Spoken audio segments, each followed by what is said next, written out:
may 5 qualifications na dapat mong matugunan bago ka ideklara ng Commission on Elections na viable tumakbo. Una, dapat ay natural-born citizen ng Pilipinas ang tatakbo. Paano masasabing natural-born citizen ng isang tao? Ayon sa 1987 Constitution, a natural-born citizen is a person who at the time of his or her birth has at least one Filipino parent.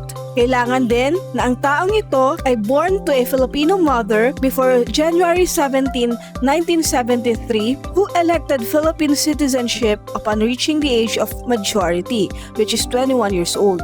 Itinuturing din na natural-born citizen ang mga foundling o ang mga batang napulot sa Pilipinas na walang malamang magulang, gaya na lamang ng sa kasong Polia Manzares versus Comelec.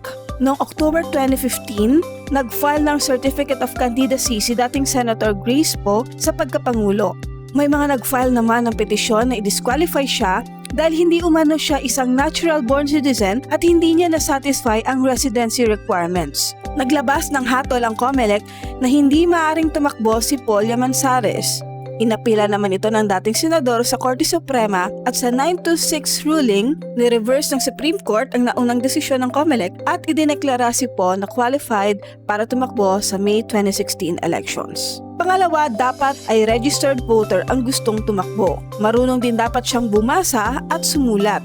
Pang-apat, dapat ay hindi bababa sa 40 years old sa araw ng halalan ang gustong tumakbo. Kaya kahit gaano ka pa kagaling mamuno ngayon sa inyong school council, kailangan hintayin mo pa na tumuntong ka sa 40 bago magpresidente ng Pilipinas. At ang panghuli, dapat ay residente ng Pilipinas nang hindi bababa sa 10 taon bago ang halalan.